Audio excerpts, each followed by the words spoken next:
Bonjour à vous. Comme d'habitude, si cette vidéo vous a plu, un petit pouce, un abonnement, un commentaire pour me dire ce que vous en avez pensé. C'est très important pour moi de connaître votre opinion. Et aussi éventuellement un petit don, lien dans la description, cela me permet de publier régulièrement. Et à ce sujet-là, je tenais à remercier tous mes généreux donateurs qui, en ce début décembre, ont été fort généreux. Donc merci à eux. Peut-être que j'aurai une nouvelle surprise à Noël, qui sait, pourquoi pas. En tous les cas, merci à tous de votre soutien à cette chaîne qui s'appelle Réinformation sur le monde sur YouTube et Analyse du monde sur Odyssey et Rumble. Je le rappelle, analyse avec un S. Alors là, cette vidéo va être sur la liberté d'expression et la censure. Et là, on va surtout s'arrêter sur le cas d'Elon Musk. Elon Musk qui a défrayé la chronique encore une fois du fait qu'il ait lancé une enquête internationale concernant la censure faite par son pays, le contrôle de l'information des États-Unis, et deux journalistes l'ont aidé à cela, donc des lanceurs d'alerte, et vous allez voir, c'est extrêmement intéressant. Alors pour ceux qui me suivent, nulle surprise parce que je vous en avais déjà parlé dans des anciennes vidéos. J'ai déjà fait plusieurs vidéos concernant la censure menée par le gouvernement américain. Donc pour ceux qui me suivent assidûment, nulle surprise. Mais là, on aura vraiment des informations qui sortent de l'ordinaire, des informations totalement explosives. Et donc cette vidéo va être en plusieurs parties. Et alors tout d'abord, je vais vous montrer quelques articles afin que vous voyez que c'est quand même dans la presse. Et pourquoi je vous montre des articles d'abord, c'est parce que même une branche du gouvernement américain y a mis son nez dedans et a été effaré, hein. Vous allez voir l'article, c'est très exceptionnel, hein. Vraiment, ça a été très très loin. On sent qu'Elon Musk tente tout du moins de contrer la censure occidentale qui tombe sur lui. Ça a commencé avec Thierry Breton, hein, donc le commissaire européen qui lui est tombé dessus parce que Thierry Breton, donc c'est-à-dire l'Union européenne, hein, il représente l'entité Union européenne Thierry Breton. L'Union européenne a vu d'un très mauvais œil la liberté d'expression qui a été donnée par Elon Musk et tout a démarré de là. Parce que Thierry Breton, ce commissaire européen, a menacé Elon Musk d'interdire Twitter, maintenant nommé X, en Europe. Alors évidemment, cela peut aller très très loin. Et on voit à quel point l'État profond est en panique. C'est-à-dire les gouvernements occidentaux. Ils sont en panique. Car cette liberté d'expression, qui est aidée grâce à Internet, bien évidemment, leur fait très peur. Que ça soit pour le Covid, pour l'Ukraine, pour des velléités des pays européens à sortir de l'Union européenne, en donnant des vérités bien, on va dire, scandaleuses concernant l'Union européenne. Donc toutes les raisons pour faire l'équivalent d'un Brexit, pour parler des Anglais par exemple. Et tout ce que nous cachent les gouvernements. Donc tout ça, grâce à Internet, commence à pulluler partout, commence à devenir viral, même évidemment sur le conflit israélo-palestinien. Évidemment, vous voyez qu'il y a un soulèvement mondial concernant le conflit israélo-palestinien et surtout contre Israël. Avant, c'était impossible parce que le contrôle des médias était absolument total. Mais maintenant qu'il y a Internet, qu'il y a Twitter et bien d'autres, hein, Odyssey, Rumble, et même YouTube, hein, de toute manière, parce que YouTube ne peut pas totalement tout contrôler. Bref, les gens, bah, évidemment, savent plus ou moins ce qui se passe, et donc cela leur fait extrêmement peur. Donc ils ont tout fait pour faire des garde-fous afin de contrôler maintenant Internet, bien évidemment. Bref, là je commence à être un peu long, Donc cette vidéo va être en plusieurs parties. On va commencer par des articles de journaux, dont un article gouvernemental américain. On va commencer par celui-là d'ailleurs.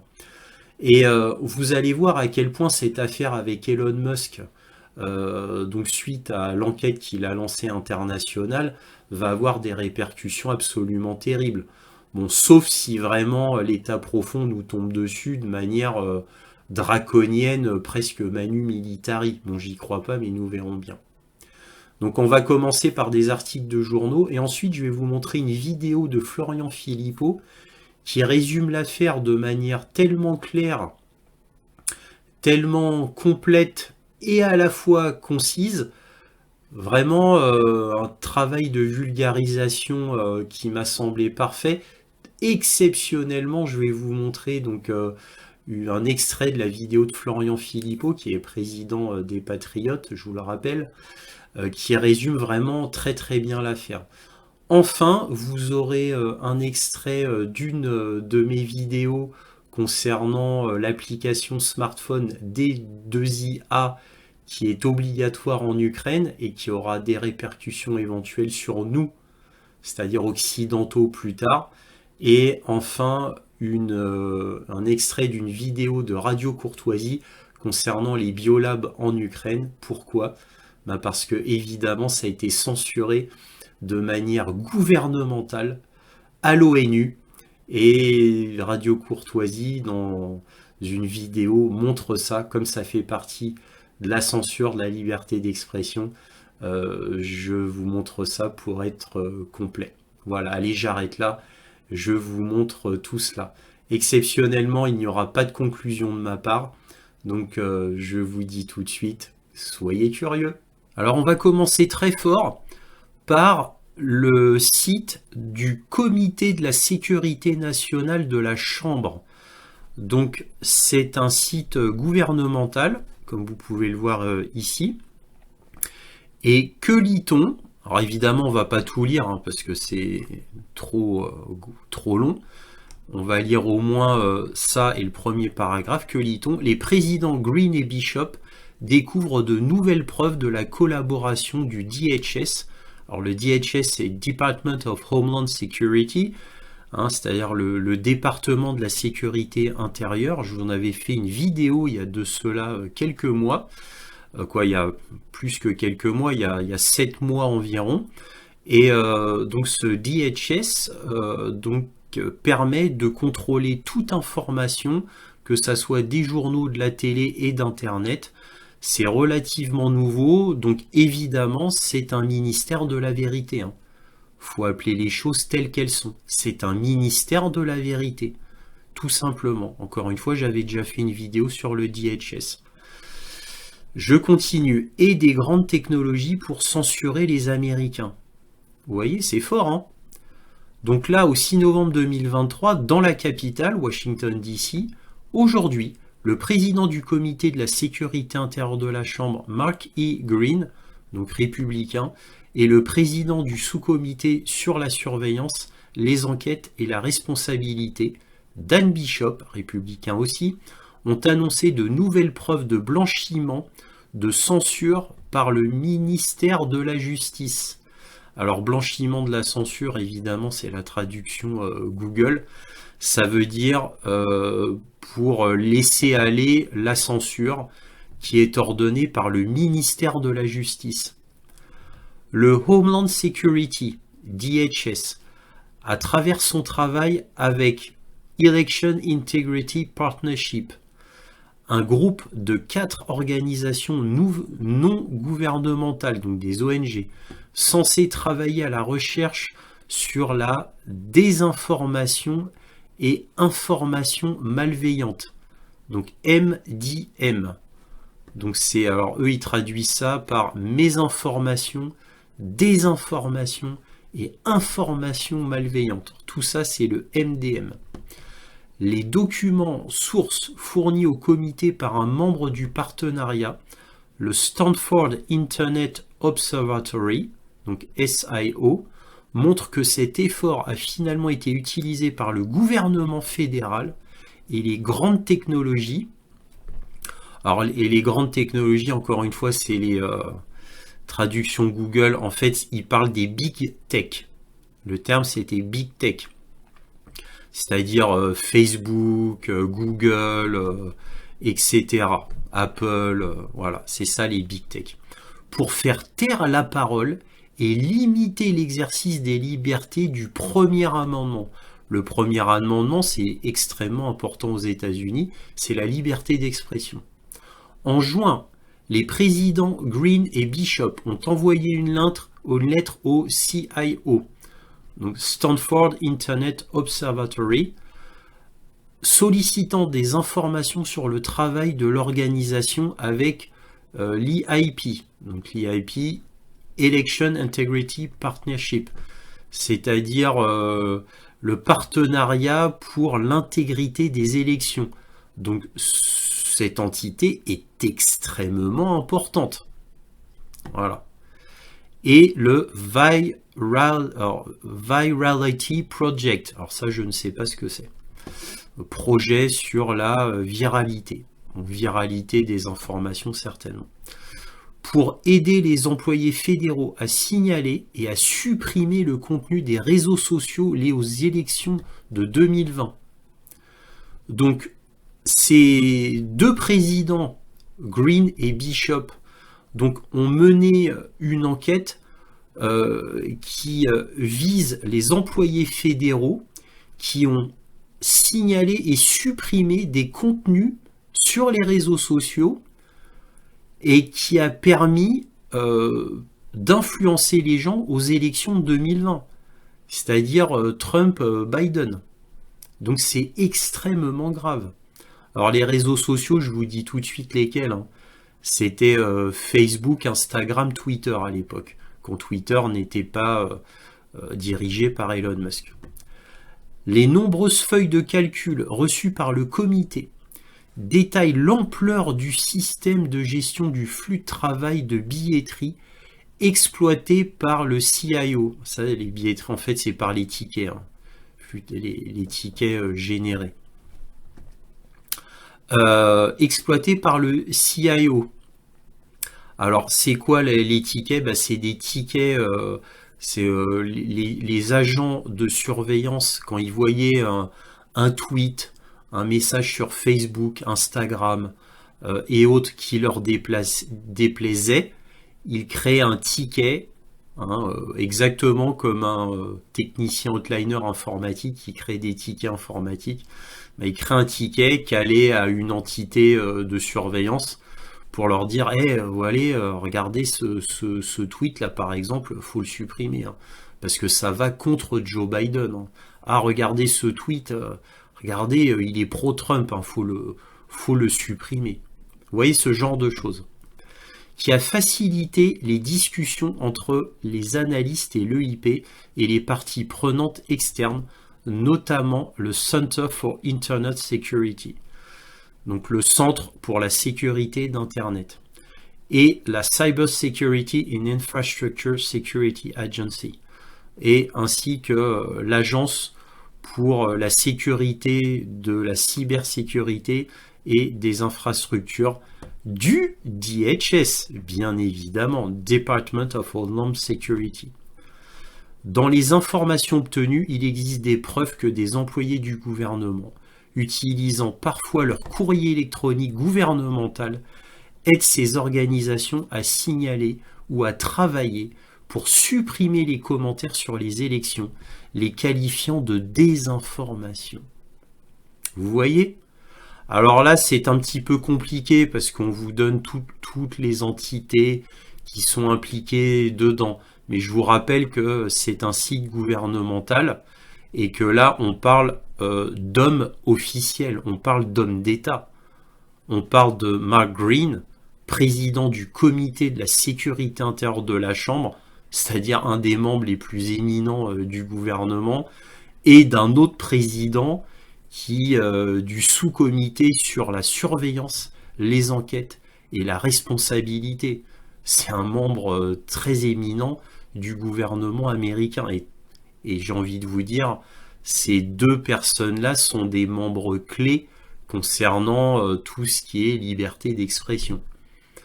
Donc quand même, là, on montre qu'au sein du gouvernement américain, ils ne sont pas tous pourris. Il y en a qui ont une certaine intégrité. Je vais vous montrer un autre article. Là, c'est juste pour vous montrer l'affaire Elon Musk. Je vais vraiment survoler parce que c'est juste pour vous montrer que c'est dans les journaux. Voilà. Donc là, le titre du 29 novembre 2023. Si nous nous en sortons, c'est légal. Des documents révèlent de nouveaux détails sur le complexe industriel de la censure du gouvernement américain. C'est les fameux dossiers CTIL. Alors, je vous dis juste le titre. Basé sur des documents reçus d'un lanceur d'alerte anonyme, mais hautement crédible, selon les journalistes d'investigation Michael Schellenberger, Alex Gutentag et Matt Taibbi, décrivent les activités de censure du gouvernement américain remontant à 2017. Voilà, donc ça c'est cet article. Alors, je vais vous mettre les liens dans la description. Comme ça, vous pourrez les voir à loisir. Alors, derrière, c'est Elon Musk. Hein. Évidemment, le déclencheur, c'est Elon Musk. Hein.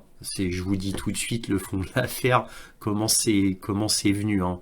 Parce que ce lanceur d'alerte, anonyme, mais hautement crédible, bon, c'est quelqu'un qui fait partie du système d'Elon Musk, voire Elon Musk lui-même. Hein. Voilà. Alors là, je vous montre les tweets. Voilà, comme quoi c'est officiel. Voilà. Ça vous montre tous les détails. Là, c'est vraiment extrêmement détaillé. C'est pour ça que je peux pas vous lire. C'est juste pas possible. Alors là, venant du journal internet américain CF, un lanceur d'alerte révèle l'implication du Pentagone dans le programme de censure national. Là, vous voyez Lloyd Austin. Pourquoi ? Parce que c'est le ministre de la Défense américain. Donc, c'est le chef du Pentagone. Hein, évidemment, lui et d'autres ont mis en place le DHS, Department of Homeland Security. Voilà. Et que lit-on ? Donc ça date du 9 décembre. Un lanceur d'alerte aurait fait état de révélations surprenantes sur l'implication du Pentagone dans un programme de censure nationale, comme le détaillent les documents récemment divulgués par la Cyber Threat Intelligence League, CTIL. Alors, ça veut dire la Ligue de renseignement contre les menaces cyber. Des rapports publics indiquent que, selon les dossiers d'un lanceur d'alerte, la Cyber Threat Intelligence League, CTIL, auparavant considérée comme une entité indépendante, a été fortement influencée par le gouvernement et le personnel militaire. Cette implication est bien plus étendue qu'on ne le pensait auparavant, comme en témoignent les messages Slack et d'autres communications internes. Les chaînes CTIL Slack, en particulier celles étiquetées pour désinformation et escalade des forces de l'ordre, incluraient des employés actuels et anciens du FBI, du personnel du Michigan Cyber Command Center, des membres du US Defense Digital Service. Alors, US Digital Service, c'est le département américain de la défense numérique. En gros, ça précédait le DHS, c'est-à-dire c'est une entité qui surveillait tout ce qui est numérique au niveau informationnel. Et des représentants d'au moins un gouvernement européen, bien évidemment. Alors, un représentant d'au moins un gouvernement européen, je vous le donne en mille, c'est Macron, Emmanuel Macron. On va le voir dans la vidéo de Florian Philippot. La DDS, alors la DDS c'est ça, hein, ce que je viens de vous dire, dont le siège est au Pentagone et créé en 2015, a été particulièrement mise en avant pour son rôle dans ces opérations. Selon Public, les derniers dossiers de dénonciation du CTIL révèlent que l'organisation a travaillé avec les gouvernements et les sociétés de médias sociaux pour censurer les Américains. Voilà, les sociétés de médias sociaux, je vous rappelle que c'est une traduction Google. Les sociétés de médias sociaux, c'est Facebook, Instagram, Google, etc., etc. Voilà, ça veut dire que les gouvernements américains qui se sont succédés travaillent main dans la main avec les grands médias sociaux tels que Facebook, Instagram, avant Twitter, avant qu'Elon Musk soit là, pour parler que des principaux, bien évidemment. Voilà, je voulais vous montrer ça. Je vais vous montrer encore deux articles très très vite. Donc là, c'est sur Digital Information World, donc un site vraiment prestigieux, très reconnu. Que lit-on ici? Un lanceur d'alerte fait des révélations explosives baptisées fichier CTIL concernant un groupe secret anti-désinformation créé à des fins de censure. Donc c'était au 29/11. Donc là, on résume ici, un lanceur d'alerte a révélé des documents secrets du CTIL révélant l'implication du gouvernement américain dans la censure en ligne. Alors le lanceur d'alerte, en fait, l'origine de tout, c'est Elon Musk en réalité. Alors c'est pas lui le lanceur d'alerte, mais c'est lui qui a déclenché le fait qu'un lanceur d'alerte ait dit quelque chose. Des journalistes comme Michael Shellenberger ont découvert comment le CTIL, initialement présenté comme un groupe bénévole, était lié aux agences gouvernementales aux États-Unis et au Royaume-Uni. Les enquêtes ont confirmé le rôle du CTIL dans l'élaboration des discours et la suppression des informations, ce qui a eu un impact sur des événements majeurs comme l'élection de Trump et le Brexit. Vous vous rendez compte un petit peu? Et ça vient du Digital Information World. Attention, c'est pas n'importe quel site. Les résultats mettent en évidence la collaboration approfondie entre le gouvernement, les médias, les secteurs privés pour contrôler le discours et l'information en ligne. Donc le gouvernement, là il parle du gouvernement américain, les médias, c'est tous les grands médias que vous pouvez connaître, CNN, même chez nous, France 2 ou la BBC, bref, etc., etc. Et les secteurs privés, c'est-à-dire Google, Apple, Instagram, Facebook, etc., anciennement Twitter, avant qu'Elon Musk prenne le contrôle. Voilà, c'est toutes ces entités-là. Voilà. Un lanceur d'alerte de premier plan attire l'attention sur une gamme révolutionnaire de documents secrets qui pourraient même servir de concurrence aux fichiers Twitter et même aux fichiers Facebook. Alors c'est la concurrence, c'est la traduction Google, c'est parce qu'il y a eu l'affaire les Twitter Files et les Facebook Files. Ça a été deux énormes scandales aux États-Unis, parfaitement étouffés en Europe, bien évidemment. Mais moi, je vous en avais parlé dans d'anciennes vidéos, bien évidemment. Donc là, il redéterre ces scandales-là, qui étaient les prémices de ce qui nous arrive maintenant. Et là, je m'arrête là après là. L'éminent journaliste Michael Shellenberger a publié sa dernière enquête sur ce front et comment ces derniers dossiers CTIL ont été constitués avec l'aide de collègues. Et tout ça à l'initiative, en réalité, d'Elon Musk. Et je finis pour New York Post. Tout ça, c'est pour vous montrer que les grands médias sont obligés d'en parler. Puisque si vous voulez, ce gars-là, le Shellenberger, c'est l'équivalent de Seymour Hersh qui a dénoncé l'explosion des Nord Stream ou plus anciennement le Watergate. C'est-à-dire c'est des journalistes qui sont tellement importants qu'on ne peut pas les ignorer. Donc là, le New York Post, encore des clous dans le cercueil du régime de censure de Biden. Chaque mois qui passe, nous nous approchons du dernier combat de Custer contre les censeurs fédéraux. Ça, c'est un petit clin d'œil avec les Américains qui peuvent comprendre. C'est le général Custer lors de la guerre de sécession. Bref, Mais la liberté d'expression triomphera-t-elle à temps pour empêcher le gouvernement fédéral de truquer secrètement l'élection présidentielle de 2024 ? Et oui, comme cela a déjà été fait précédemment avec Trump-Biden. Bon allez, bref, je m'arrête là pour les articles. J'en ai suffisamment montré. Maintenant, regardez bien la vidéo de Florian Philippot. C'est vraiment très très bien expliqué. Je vous laisse. Bonjour à tous. Un complexe mondial de censure. Voilà comment Elon Musk dénomme ce qu'il a découvert avec une équipe d'enquêteurs et qu'il publie. Et ça n'est pas fini, la publication est en cours. Et c'est devant, ce jour même, ce 30 novembre, devant le Congrès américain. Ça n'est pas rien.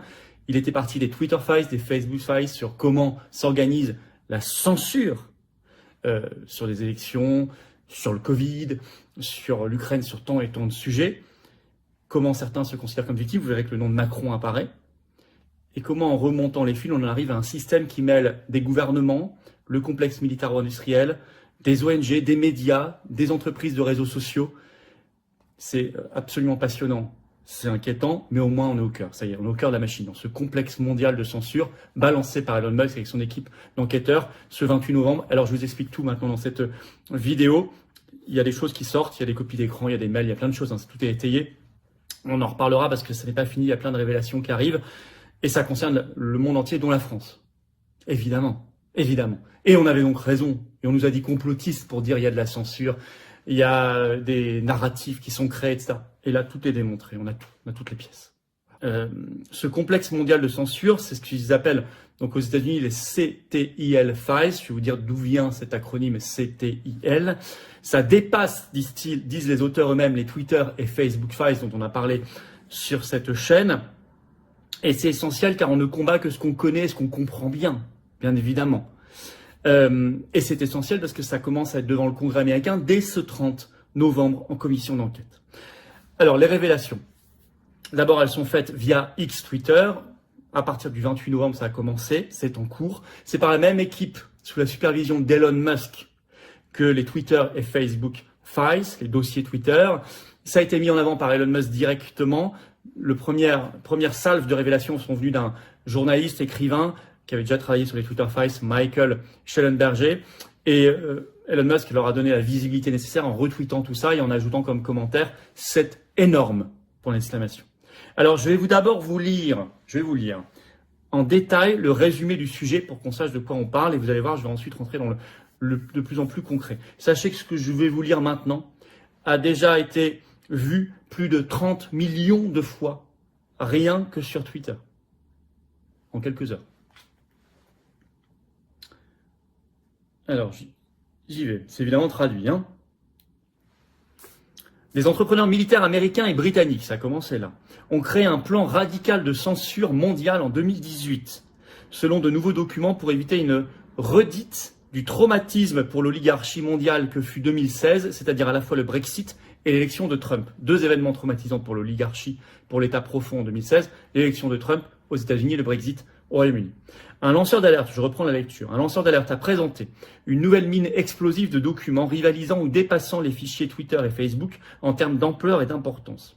Ces fichiers décrivent les activités d'un groupe anti-désinformation, entre guillemets, nommé le Cyber Threat Intelligence League, donc la Ligue de renseignement contre la menace cyber, la CTIL, on dira CTIL, qui a officiellement débuté comme un projet bénévole de scientifiques et de vétérans de la défense et du renseignement, mais dont les tactiques au fil du temps semblent avoir été absorbées par de multiples activités officielles, y compris celles du gouvernement américain. Je lis toujours. Un autre lanceur d'alerte explique que même si de telles activités à l'étranger sont généralement menées par la CIA, la NSA et le ministère de la Défense américain, les efforts de censure contre les Américains doivent être menés en faisant appel à des partenaires privés. Et ça, c'est ce qui leur semble extrêmement important parce que le gouvernement n'a pas d'autorité légale. C'est pour ça que vous allez avoir une imbrication, une hybridation entre des acteurs purement publics et gouvernementaux, y compris du domaine du renseignement et de la défense, et des partenaires privés, notamment pour des raisons de droit. Le lanceur d'alerte affirme qu'une dirigeante de la CTIL, une ancienne analyste du renseignement britannique, était dans la pièce à la Maison-Blanche en 2017, sous Obama, lorsqu'elle a reçu l'instruction de créer un projet de désinformation pour éviter une répétition de 2016. Donc je vous ai dit Trump et Brexit. C'est le complexe industriel de censure, un réseau de plus de 100 agences gouvernementales et ONG qui travaillent ensemble pour inciter à la censure sur les plateformes de réseaux sociaux et diffuser de la propagande contre des individus jugés problématiques, des sujets et des récits entiers. Au printemps 2020, CTIL a commencé à suivre et à signaler les contenus problématiques sur les réseaux sociaux, tels que les discours anti-confinement, tels que les discours du type « tous les emplois sont essentiels », tels que les discours du type « nous ne resterons pas à la maison », on avait les mêmes en France, ou « rouvrez l'Amérique maintenant », nous on disait « rouvrez tout de suite ». L'organisation a également effectué des recherches sur les individus publiant des hashtags anti-confinement et a conservé une feuille de calcul avec les détails de leur biographie Twitter. L'approche du CTIL en matière de désinformation allait bien au-delà de la censure. Les documents montrent que le groupe s'est engagé dans des opérations offensives pour influencer l'opinion publique, discutant de moyens de promouvoir des contre-messages, de coopter des hashtags, de diluer les messages problématiques, de créer des comptes fantoches et d'infiltrer des groupes privés sur invitation uniquement. Et je vous donnerai d'autres techniques, vous allez voir, ça va très très loin, y compris des opérations sous faux drapeau, etc., dans un instant. Vous avez compris l'histoire générale. À l'appui, documents, rapports, copies d'écran, mails, etc. Ils ont d'abord agi sous couverture, ce CTIL. Au printemps 2020, vous avez même des articles de presse qui en ont un peu parlé pour essayer de minimiser tout ça. Par exemple, Bloomberg, le Washington Post, qui ont publié des papiers à l'époque disant que le CTIL, c'était seulement, je cite, un groupe d'experts et de bénévoles en cybersécurité. Pourtant, ils étaient bientôt 1400 dans 76 pays. C'est vraiment une toile d'araignée mondiale, un complexe mondial de censure. Ça a été créé par, on apprend dans ces révélations, un ancien responsable des renseignements israéliens.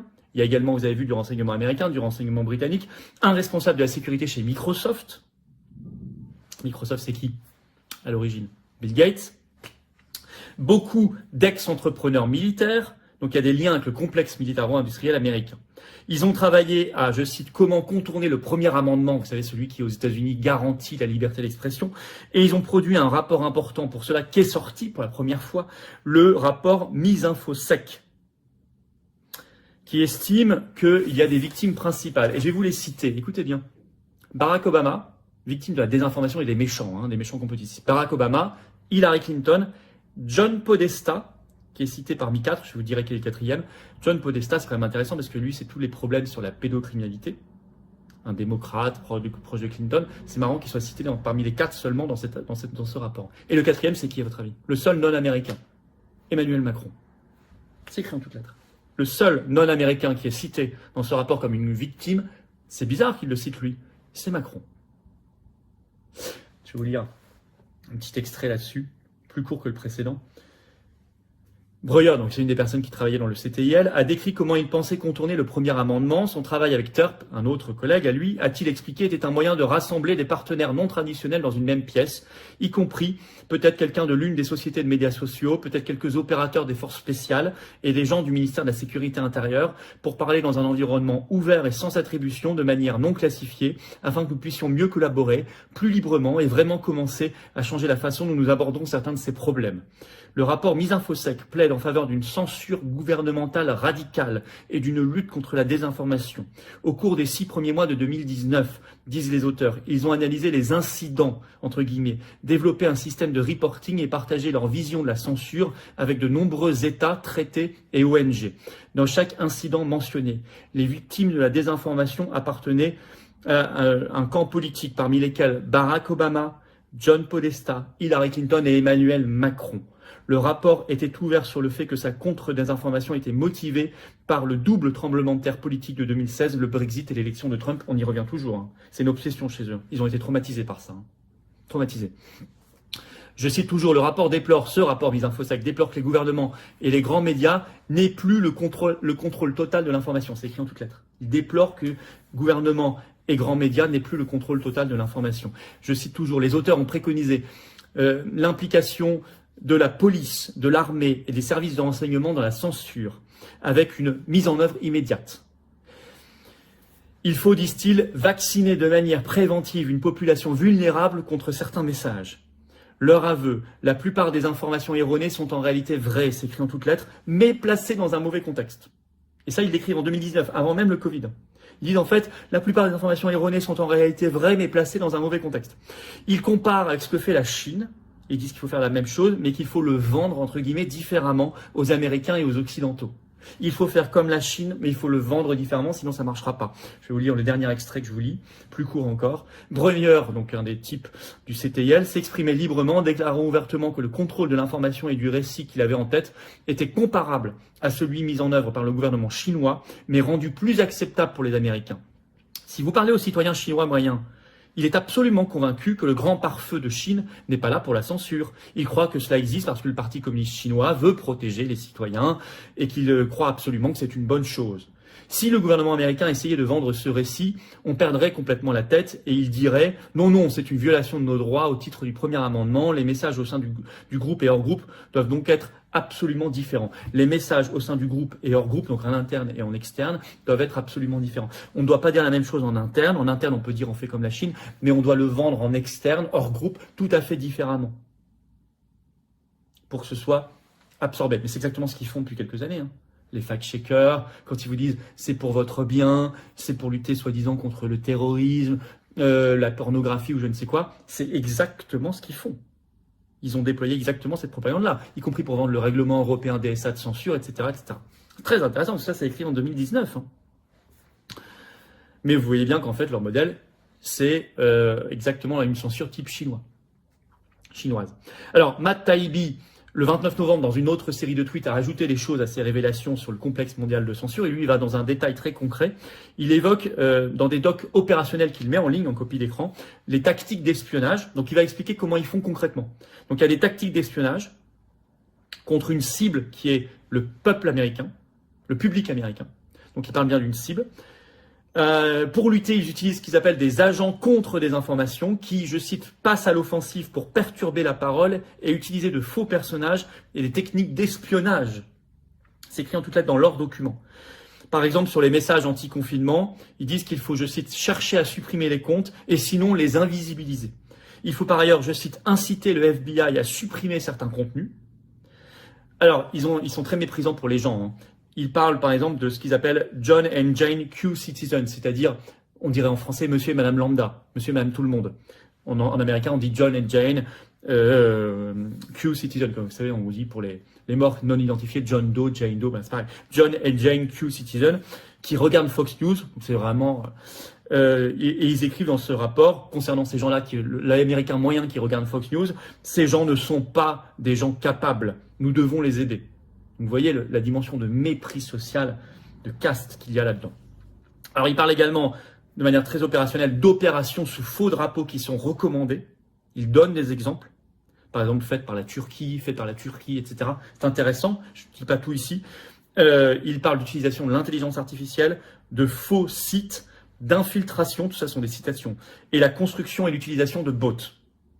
Donc c'est drôle quand on a dit il y a les bots russes et tout, c'est eux qui en fait l'assument de le faire. C'est un arsenal. C'est un arsenal de guerre. Ils nous font la guerre. C'est ça qui met en lumière en réalité ces révélations sur le complexe mondial de censure. Alors ils disent on est la cible. Alors en France aussi, je vous dis que Macron était cité. En France, bien sûr qu'il y a aussi cette imbrication publique-privée. Public, nous en plus, c'est le gouvernement, mais c'est en plus l'Union européenne. La strate supranationale, insupportable. Mais c'est imbriqué à du privé. À quoi servait le fonds Marianne? À ça. C'est un lien entre du public et du privé, le fonds Marianne. Des subventions publiques vers des acteurs privés, associatifs essentiellement, qui ont pour but de faire quoi? Participer à ce projet. Il y en a plein d'autres des liens. Le fonds Marianne a été très médiatisé, mais il y en a plein d'autres. Le combat pour la liberté, il est plus que jamais, la liberté d'expression fondamentale. Relayez tout cela. Comment voulez-vous combattre quelque chose qu'on ne connaît pas? Le public français n'est pas au courant de ça. Partagez cette vidéo si vous voulez bien, relayez-la, mais remettons la liberté au centre. Alors là, je vous montre simplement le titre d'une vidéo que j'avais faite le 29 mai 2023 qui vous montre que l'application D2IA, donc une application pour les smartphones créée par Google et Visa, a été supervisée par l'entité USAID. L'entité USAID, c'est une ONG qui est exactement comme le National Endowment for Democracy. c'est-à-dire 2 ONG créées par la CIA et qui travaillent pour la CIA afin de propager la démocratie dans le monde, en réalité de manipuler les États cibles afin qu'ils se transforment en un État vassal des États-Unis. Et donc je continue, ou comment contrôler sa population à tous les niveaux. L'Ukraine en premier, car l'Ukraine est le premier pays au monde à avoir mis en branle de manière massive dans toute sa population cette application smartphone qui s'appelle le D2IA, présentée directement par Zelensky à sa population. Les États-Unis sont prévus ensuite pour propager cette application, enfin l'Europe. Le D2IA est une application qui mime celle qui est déjà en activité en Chine et qui régit la population chinoise dans son entièreté, car l'application chinoise sur les smartphones des Chinois est obligatoire concernant son utilisation et elle gère tous les niveaux de la vie d'un Chinois, c'est-à-dire sa banque, ses achats, tous ses échanges administratifs avec l'État, etc. C'est absolument tout intégré. Et bien là, Google et Visa, sous ordre évidemment de la CIA, avaient pour ordre donc de créer une application qui serait testée en Ukraine, puisque en Ukraine, comme c'est un des quasiment seuls pays au monde où c'est sans foi ni loi, mais qui reste côté occidental, l'Ukraine a été choisie comme pays pilote, puisque ça ressemble à la population occidentale de base, par exemple allemande ou française.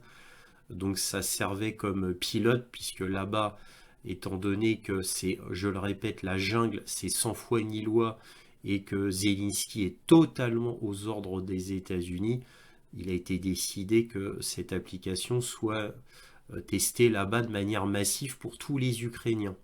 Voilà. Et comme cela marche assez bien et que c'est obligatoire, eh bien les États-Unis ont décidé, vu que ça marchait bien, que ce serait prochainement appliqué aux États-Unis et in fine à l'Europe. Voilà. Il s'est passé quelque chose au début du mois de novembre que vous n'avez pas forcément suivi, puisque ce n'est pas relayé tout simplement dans les grands médias, n'est-ce pas? Le 2 novembre, à l'ONU, la Russie a soumis au vote du Conseil de sécurité de l'ONU un projet de résolution qui s'intitule ainsi, prévoyant la création d'une commission du Conseil de sécurité chargée d'enquêter sur les activités des laboratoires biologiques américains en Ukraine. Voilà, une enquête très ciblée. Eh bien, résultat du vote, le Conseil de sécurité de l'ONU n'a pas adopté la résolution de la Fédération de Russie. Alors ça, c'est pas forcément très étonnant. La Russie et la Chine avaient voté en faveur de ce document, mais qui a voté contre? Le Royaume-Uni. Bon, pas très étonnant non plus. Les États-Unis, pas très étonnant. L'Ukraine, pas très étonnant. Et la France. La France a voté contre et ça peut vraiment poser question. Il y a également 9 délégations qui se sont abstenues. Alors,